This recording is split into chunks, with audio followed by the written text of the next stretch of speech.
আসসালামু আলাইকুম, স্বাগত জানাচ্ছি আরটিভি রাতের সংবাদে। আপনাদের সাথে আছি আমি পারভিন মিতু। নির্বাচন বিলম্বিত হলে দেশ বিপদগ্রস্ত হবে বলে মন্তব্য করেছেন বিএনপির স্থায়ী কমিটির সদস্য আমির খসরু মাহমুদ চৌধুরী। বলেন, দেশের মানুষের হাতে ক্ষমতা ফিরিয়ে দেওয়ার এখনই সময়।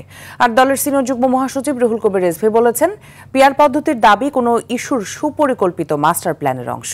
রাজধানীতে আলাদা অনুষ্ঠানে এসব কথা বলেন তারা। রুদ্র রফিকের রিপোর্ট। রাজধানীর দক্ষিণখানে প্রতিবন্ধী ব্যক্তিদের প্রশিক্ষণ উপলক্ষে এই মতবিনিময় সভায় যোগ দিয়ে বিএনপির স্থায়ী কমিটির সদস্য আমির খসরু মাহমুদ চৌধুরী বলেন, সবাইকে সাথে নিয়ে অন্তর্ভুক্তিমূলক দেশ গড়বে বিএনপি। আমরা সবাইকে নিয়ে স্বপ্ন দেখছি, আপনাদেরকে নিয়ে আমাদের স্বপ্ন আছে। রাষ্ট্রের কর্মকাণ্ডে, অর্থনৈতিক এবং সব ক্ষেত্রে প্রত্যেকটি মানুষের একটি অবদান থাকতে হবে। পরে গণমাধ্যম কর্মীদের জানান, নির্বাচন বিলম্বিত হলে ভয়াবহ পরিস্থিতির মুখোমুখি হবে দেশ। বাংলাদেশের মানুষের বহুদিন পরে মালিকানা ফিরে পাওয়ার যে প্রত্যাশা, ভোটের মাধ্যমে একটা নির্বাচিত সরকার সংসদ গঠন করবে, যেই সরকার সংসদ জনগণের দায়বদ্ধ থাকবে, সেটা যত বিলম্বিত হবে দেশ তত বেশি বিপদগ্রস্ত হবে। এদিকে নতুন বাজারে জামিয়া মাদানিয়া মাদ্রাসায় আমরা বিএনপি পরিবারের পক্ষ থেকে মানবিক কর্মসূচিতে যোগ দিয়ে দলের সিনিয়র যুগ্ম মহাসচিব রুহুল কবির রিজভী অভিযোগ করেন, কিছু দল পতিত ফ্যাসিস্টদের সাথে আঁতাত করছে। এলাকার লোক যদি তার প্রতিনিধিকে চিনতে না পারে আগে থেকে, তাহলে তো মানুষ বিভ্রান্তিতে ভুগবে। মানুষ তো করতে পারবে না যে আমাদের প্রতিনিধি কে হবে। সুপরিকল্পিত একটা মাস্টার প্ল্যানের দিকে আগাচ্ছেন, কিন্তু এটা কারো জন্যই কোনো কিছু মঙ্গল বয়ে নিয়ে আসবে না। পতিত স্বৈরাচার ফিরে এলে ভয়াবহ পরিস্থিতি তৈরি হবে বলেও সতর্ক করেন রিজভী। অন্যের জন্য ফাঁদ পাততে গেলে নিজে সে ফাঁদের মধ্যে পড়তে হয়, এটাও মাথার মধ্যে মনে রাখতে হবে। রুদ্র রফিক, আরটিভি, ঢাকা। জুলাই সনদের আলোকে ফেব্রুয়ারিতে জাতীয় নির্বাচন ও পিআর সহ বেশ কয়েকটি দাবিতে আন্দোলনের ডাক দিল জামায়াতে ইসলামী, খেলাফত মজলিস ও ইসলামী আন্দোলন। আলাদা সংবাদ সম্মেলনে 18 সেপ্টেম্বর রাজধানীতে পরদিন বিভাগীয় শহরে এবং 26 সেপ্টেম্বর জেলা উপজেলায় বিক্ষোভ কর্মসূচি ঘোষণা করে তারা। অরণ্য গফুরের রিপোর্ট। বিদ্যমান রাজনৈতিক পরিস্থিতির প্রেক্ষাপটে রাজধানীর মগবাজারে আয়োজিত সংবাদ সম্মেলনে লিখিত বক্তব্য পাঠ করেন জামায়াতে ইসলামীর নায়েবে আমির ডাক্তার সৈয়দ আব্দুল্লাহ মোহাম্মদ তাহের।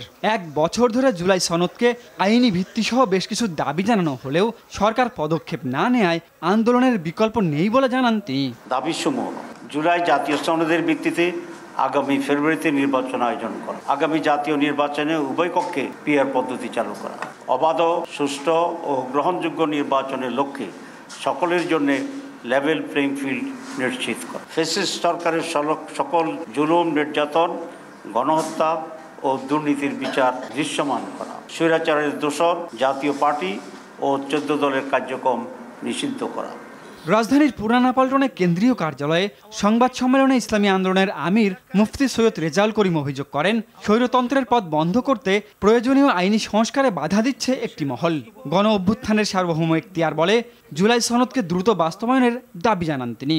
যে কোনো গণ অভ্যুত্থানের সার্বভৌম এখতিয়ার থাকে, সেই ক্ষমতাও এখতিয়ার বলে জুলাই সনদকে এই আমলেই বাস্তবায়ন করতে হবে এবং তারই ভিত্তিতে জাতীয় নির্বাচন আয়োজন করতে হবে। অতীতের অভিজ্ঞতায় নির্বাচনের পরে কেউ এসে এটা বাস্তবায়ন করবে সেই আশা করা যায় না। এদিকে বিজয়নগরে কেন্দ্রীয় কার্যালয়ে সংবাদ সম্মেলনে প্রাথমিক বিদ্যালয়ে গানের শিক্ষক নিয়োগের প্রজ্ঞাপন বাতিল করার আহ্বান জানান খেলাফত মজলিসের মহাসচিব ডক্টর আহমদ আব্দুল কাদের।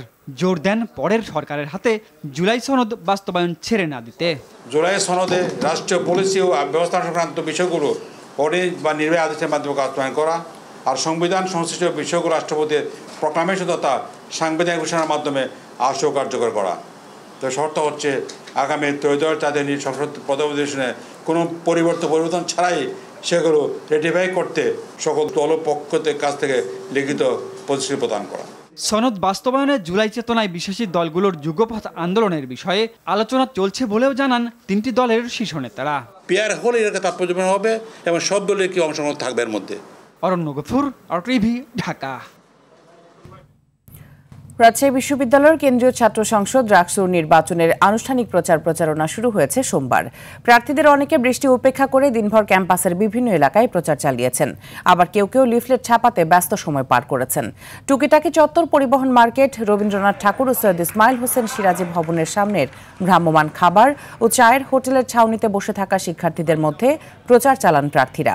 নির্বাচনকে কেন্দ্র করে কোনো ধরনের কারসাজির সুযোগ নেই বলে দাবি করেছেন উপাচার্য অধ্যাপক সালেহ হাসান নাকিব।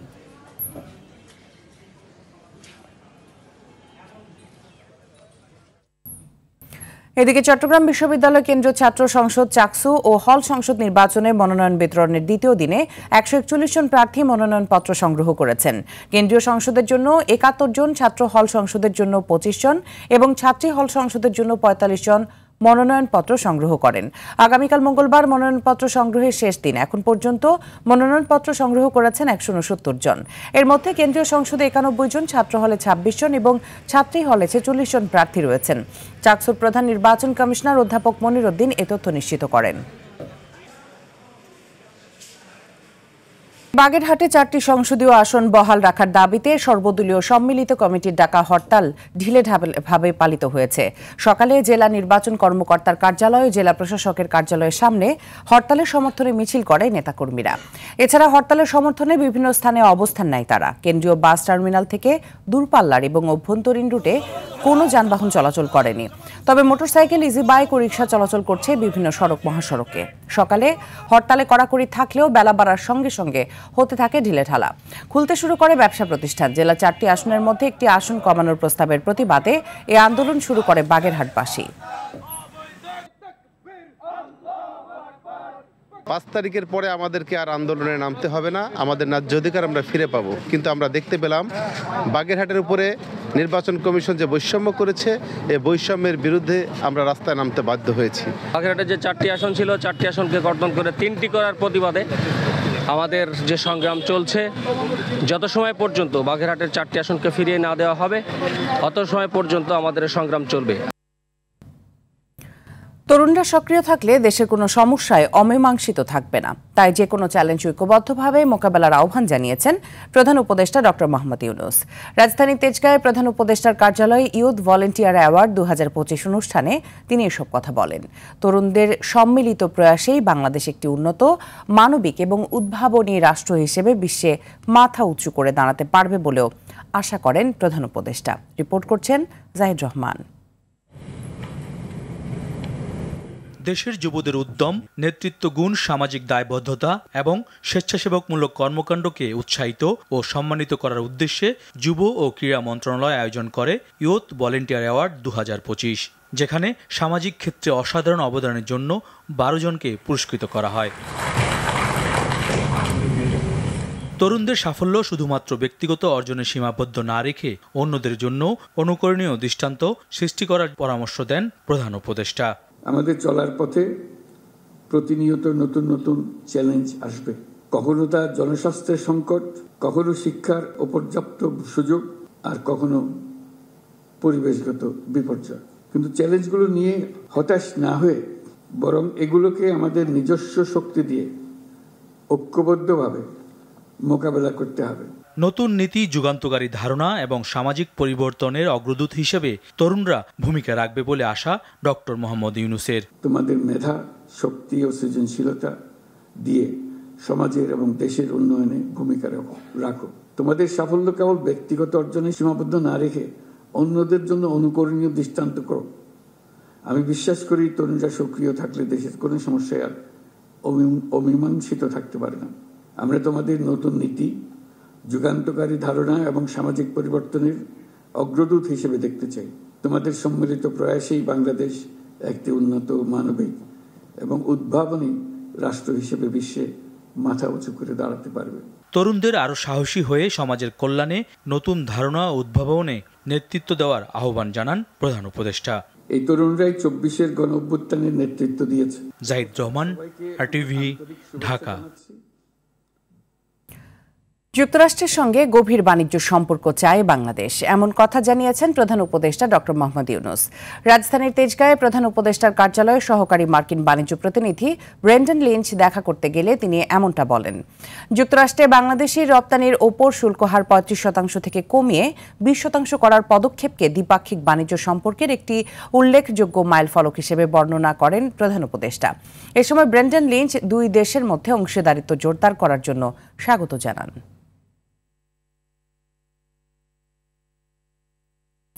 বাগেরহাট রামপাল তাপবিদ্যুৎ কেন্দ্রে ভারতীয়দের বাড়তি বেতনের অসম চুক্তির অভিযোগ খতিয়ে দেখতে অনুসন্ধানে নেমেছে দুর্নীতি দমন কমিশন দুদক। সংস্থাটি অভিযানে প্রাথমিকভাবে এমন অভিযোগের সত্যতা মেলায় সামগ্রিক চুক্তি খতিয়ে দেখবে তারা। দুদক জানায় এই প্রকল্পে একজন বাংলাদেশি প্রকৌশলীর বেতন ১ লাখ টাকা হলেও একই পদে ভারতীয় প্রকৌশলী পাচ্ছেন ২৫ লাখ টাকা। এদিকে জেমকন গ্রুপের প্রধান নির্বাহী কর্মকর্তা কাজী আনিস আহমেদ ও তার ভাই কাজী ইনাম আহমেদের বিরুদ্ধে প্রায় ১১৩ কোটি টাকার অবৈধ সম্পদ অর্জন সহ ২৪টি ব্যাংক হিসেবে প্রায় ১৫৪ কোটি টাকার অস্বাভাবিক লেনদেনের অভিযোগে পৃথক দুটি মামলা করেছে দুদক। এছাড়া ছাগলকাণ্ডে এনবিআরের সাবেক কর্মকর্তা মতিউর রহমান ও তার প্রথম স্ত্রীকে জিজ্ঞাসাবাদ করেছে দুদক।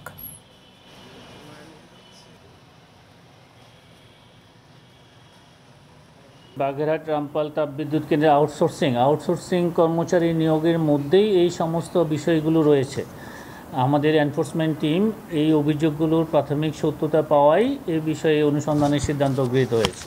এনবিআর কর্মকর্তা জনাব মতিউর রহমানের একদিনের জন্য তদন্তকারী কর্মকর্তারা রিমান্ডে এনেছেন।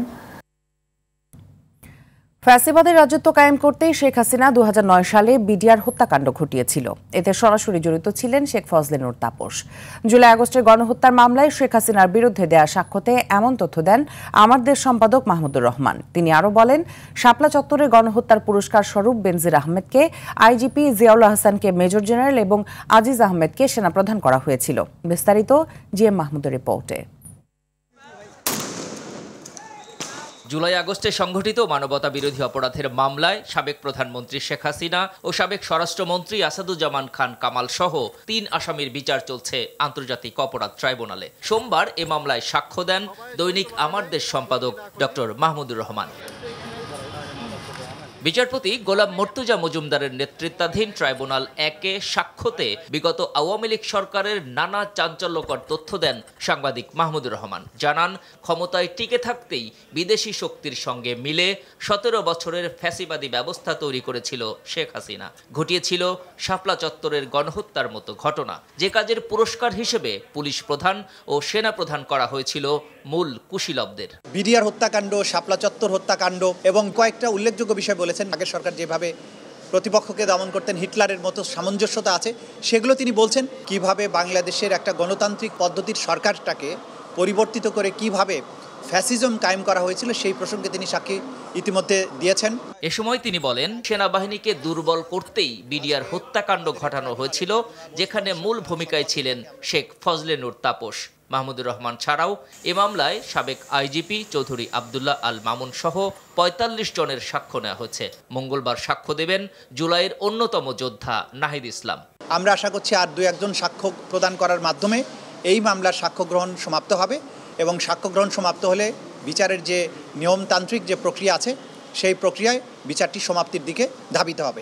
এদিন ট্রাইব্যুনাল ২-এ আন্দোলন চলাকালে ৫ আগস্ট সাভারের আশুলিয়ায় হত্যার পর ৬ জনের লাশ পোড়ানোর মামলায় প্রথম দিনের সাক্ষ্য গ্রহণ হয়। সাক্ষ্য দেন মরদেহ পোড়ানো শহীদ আসাবুরের ভাই। GM Mahmud, RTV, Dhaka. নারায়ণগঞ্জের বাবু রাইলের একটি ফ্ল্যাট থেকে এক পরিবারের ৩ জনের মরদেহ উদ্ধার করেছে পুলিশ। বিকেলে ৭তলা ভবনের ৪ তলার একটি ফ্ল্যাট থেকে তাদের মরদেহ উদ্ধার করা হয়। নিহতরা হলেন হাবিবুল্লাহ শিপলু, তার স্ত্রী মোহিনী আক্তার মিম ও ৪ বছরের ছেলে আফরান। পুলিশ জানায়, শিপলু রমজান সমিতি নামে একটি সমিতির ম্যানেজার হিসেবে কর্মরত ছিলেন। করোনা মহামারীর সময় এটি বন্ধ হয়ে যায়। পরে সমিতির মালিক গ্রাহকের জমা রাখা টাকার বড় অঙ্ক আত্মসাৎ করে পালিয়ে যান। এ ঘটনার পর গ্রাহকরা মালিক ও শিপলুর বিরুদ্ধে মামলা করেন। এই মানসিক চাপ ও হতাশা থেকেই তিনি এমন পদক্ষেপ নিয়েছেন বলে ধারণা করছে পুলিশ।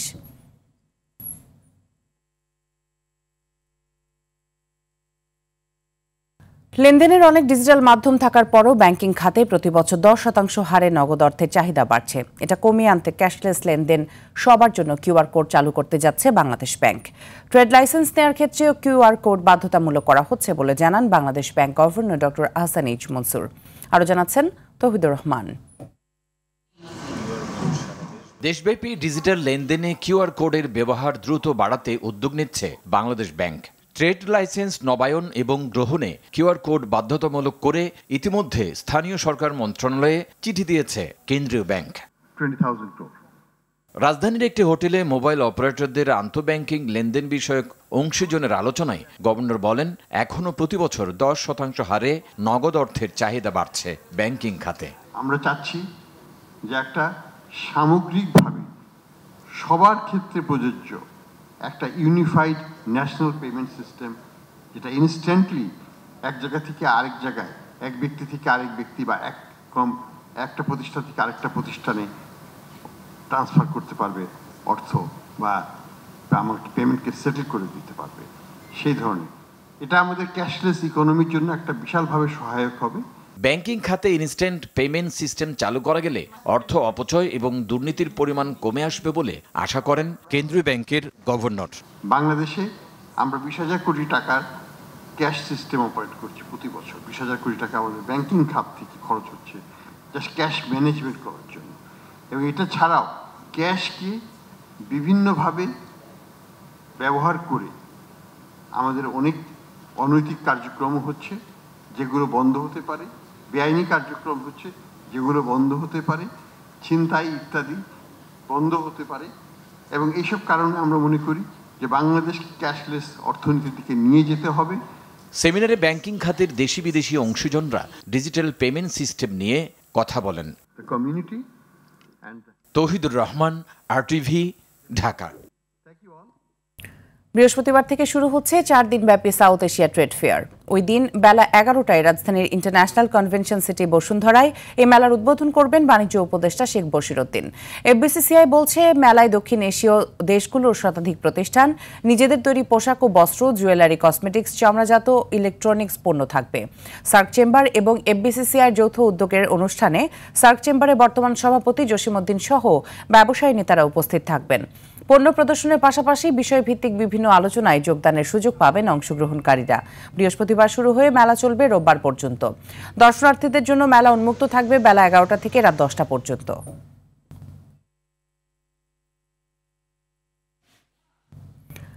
ডেঙ্গু আক্রান্ত হয়ে সোমবার সকাল পর্যন্ত আগের 24 ঘন্টায় আরও 5 জনের মৃত্যু হয়েছে। সারা দেশে এ সময়ের মধ্যে হাসপাতালে ভর্তি হয়েছে 36 জন। স্বাস্থ্য অধিদপ্তরের হেলথ এমার্জেন্সি অপারেশন সেন্টার ও কন্ট্রোল রুম থেকে পাঠানো ডেঙ্গু বিষয়ক প্রেস বিজ্ঞপ্তিতে এ তথ্য জানানো হয়। এর মধ্যে 24 ঘন্টায় ডেঙ্গু আক্রান্ত হয়ে ঢাকা উত্তর সিটিতে 105 জন, ঢাকা দক্ষিণে 97 জন হাসপাতালে ভর্তি হয়েছে। গত একদিনে 502 জন ডেঙ্গু রোগী হাসপাতাল থেকে ছাড়পত্র পেয়েছেন। এবছর 15 সেপ্টেম্বর পর্যন্ত ডেঙ্গু আক্রান্ত হয়েছে 38,527 জন। এর মধ্যে 60.2% পুরুষ, 39.8% নারী রয়েছেন। ডিজে পার্টির আড়ালে সরবরাহ হতো উত্তেজনাবর্ধক মাদক MDMA। দেশের বাইরে থেকে আনা এসব মাদক সেবন করত স্বনামধন্য বিশ্ববিদ্যালয়ের বিত্তশালী শিক্ষার্থীরা। রাজধানীর বিভিন্ন এলাকায় অভিযান চালিয়ে এই চক্রের মূল হোতা সহ 5 জনকে গ্রেপ্তার করেছে মাদক দ্রব্য নিয়ন্ত্রণ অধিদপ্তর DNC। এ সময় তাদের থেকে 317 পিস MDMA, 1 কেজি 676 গ্রাম বুশ এবং গাঁজাও উদ্ধার করা হয়। দুপুরে তথ্য জানান DNCর মহাপরিচালক মোহাম্মদ হাসান মারুফ। তিনি বলেন, MDMA উত্তেজনা তৈরির পাশাপাশি বিভ্রম তৈরি করে। এসব মাদকে মস্তিষ্ক, হৃদযন্ত্র, কিডনি এবং লিভার সহ সমগ্র শরীরের জন্য ভয়াবহ ঝুঁকি তৈরি করে বলেও জানান তিনি। সেই পার্টি ড্রাগ তারা উদ্ধার করেছেন। আবার এটা MDMA অর্থাৎ মিথাইল্যান্ড ডিঅক্সি মেথামফিটামিন, এটা ATS গ্রুপের একটি মাদক। বেসরকারি বিশ্ববিদ্যালয় এবং ইংলিশ মিডিয়াম স্কুলের ছাত্র তারা, এবং এদের আসামিদের ভেতরে 2-1 জন আবার ইংল্যান্ড থেকে উচ্চশিক্ষা গ্রহণ করেছেন। ফুটবল প্রসঙ্গ। সম্ভাবনাময় ক্রীড়াবিদদের পাশে দাঁড়ানোর ধারাবাহিকতায় এবার কিশোরগঞ্জের খুদে ফুটবলার জিসানের দায়িত্ব নিল বিএনপি। 5ম শ্রেণীর ছেলেটির ফুটবল নিয়ে নানা কসরতের ভিডিও দেখে মুগ্ধ হয়ে বিএনপির ভারপ্রাপ্ত চেয়ারম্যান তারেক রহমান পাশে দাঁড়ানোর নির্দেশ দেন। ছেলেটির গ্রামের বাড়ি ডুলি কান্দা ছুটে যান বিএনপির ক্রীড়া বিষয়ক সম্পাদক আমিনুল হক। কিশোরগঞ্জ প্রতিনিধি শফিকুল ইসলাম নাইমের পাঠানো তথ্যচিত্রে আরও জানাচ্ছেন আতিকুল ইসলাম শাকিল। কিশোরগঞ্জের অটোরিকশা চালক জজ মিয়ার ছেলে জেসান ফুটবলেই যেন তার সখ্যতা বেশি। ঘন্টার পর ঘন্টা কাটে ফুটবল নিয়ে। দেখে মনে হয় ফুটবল যেন কথা শুনছে এই ছোট্ট বালকটির। জিসান জানায় মোবাইলে মেসি রোনালদোর খেলা দেখেই শিখে নিয়েছে ফুটবলের নানা কলা কৌশল। ম্যারাডোনাকে দেখে আমি এইগুলো শিখছি, এইগুলো শিখতে শিখতে আমি কই যে হেরা পারিতে আমি পারবো না কেন, তখন আমি ইউটিউবে আমি দেখতে আমি প্রত্যেকদিন প্র্যাকটিস করছি। ম্যাক সবসময় জিড্ডা আইছি, ম্যাক আর তুফান নাই, সবসময় আমি প্র্যাকটিস করছি। জিসানের এমন নৈপুণ্যের ভিডিও নেটের মাধ্যমে ছড়িয়ে গেছে দেশ বিদেশে, যা চোখে পড়ে সুদূর লন্ডনে থাকা বিএনপির ভারপ্রাপ্ত চেয়ারম্যান তারেক রহমানেরও। তার নির্দেশে বিএনপির ক্রীড়া বিষয়ক সম্পাদক এবং জাতীয় দলের সাবেক অধিনায়ক আমিনুল হক বুট ফুটবল উপহার নিয়ে ছুটে যান জিসানের বাড়িতে। ক্রীড়াঙ্গনের বাংলাদেশ গড়ার মাধ্যমে বাংলাদেশের সামাজিক একটি আমূল পরিবর্তন আমরা আনতে চাই এবং আমি বিশ্বাস করি আজকের জিসানের যে নৈপুণ্য আমরা দেখেছি সেই নৈপুণ্য জিসান ধরে রাখবে এবং তার দায়িত্ব আমাদের মাননীয় ভারপ্রাপ্ত চেয়ারম্যান জনাব তারেক রহমান নিয়েছেন। ছেলের দায়িত্ব নেয় আপ্লুত জিসানের বাবা কৃতজ্ঞতা জানান তারেক রহমানের প্রতি। তারেক রহমান এই চোখের মেজাজুন এই খেলা দেখা কিছু পাচ্ছে, হেলা এই কোনো লোকজন আমাদের বাড়িতে পাড়ায় দিছে, ওনারা দেখতো, তাই আমি খুব খুশি হয়েছি। স্থানীয়দের বিশ্বাস এভাবে সহযোগিতা ও সঠিক পরিচর্যা পেলে জিসানদের মতো প্রতিভাদের পায়ের জাদুতেই একদিন কাঙ্ক্ষিত সাফল্য আসবে দেশের ফুটবলে। আতিকুল ইসলাম শাকিল, RTV। রাতের সংবাদ এ পর্যন্তই। মধ্যরাতের সংবাদ একটাই দেখার আমন্ত্রণ রইল। ধন্যবাদ সবাইকে।